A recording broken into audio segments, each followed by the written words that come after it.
Setting. ठीक आहे. तर हा टॉप व्ह्यू आहे गाडीचा. अशी दिसते गाडी. प्रत्येक कॅमेऱ्याला 3 सेटिंग आहेत. एक असा आणि एक वरून 3D. त्यानंतर हा बॅकचा आहे. त्यानंतर झूम आणि वरून वरचा व्ह्यू, टॉप व्ह्यू. त्यानंतर हा लेफ्टचा आहे, लेफ्ट व्ह्यू.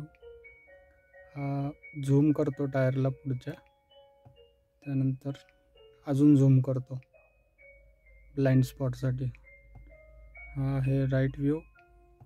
तर राईट झूम आणि हा टायर कडचा व्ह्यू. त्यानंतर हे दोन्ही टायर दिसतात आपल्याला पुढचे. हे दोन्ही टायर मागचे आणि हे दोन्ही म्हणजे 4 टायर येतात यामध्ये, पुढचे 2 आणि मागचे 2.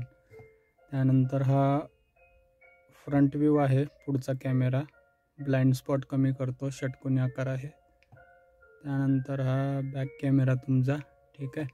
जर असं तुम्हाला मॅन्युअली करायचं नसेल तर तुम्ही हे गाडी आहे या गाडीच्या मागे, किंवा आता आम्ही मागे क्लिक केलो तर मागचे कॅमेरे ओपन झाले. राईटला क्लिक केलो तर राईट कॅमेरा ओपन झाला. लेफ्टला केलो तर इकडे झाला. फ्रंट कॅमेरा पाहिजे तर फ्रंट, बॅक पाहिजे तर बॅक. तुमच्या ह्याच्यानुसार सेटिंग करू शकता.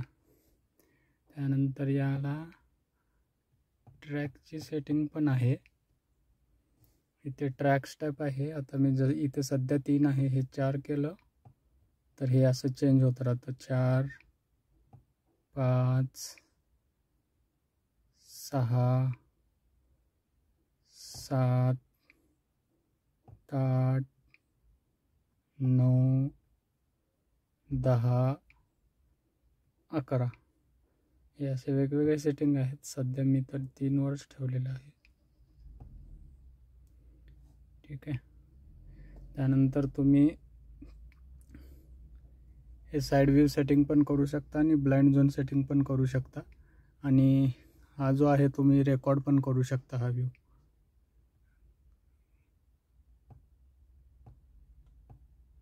आता टॉप व्ह्यू आहे. आता मी उजवा इंडिकेटर देतो वळताना, तर उजव्या साईडचा कॅमेरा टर्न होणार. आता गाडी चालूच केली नाही.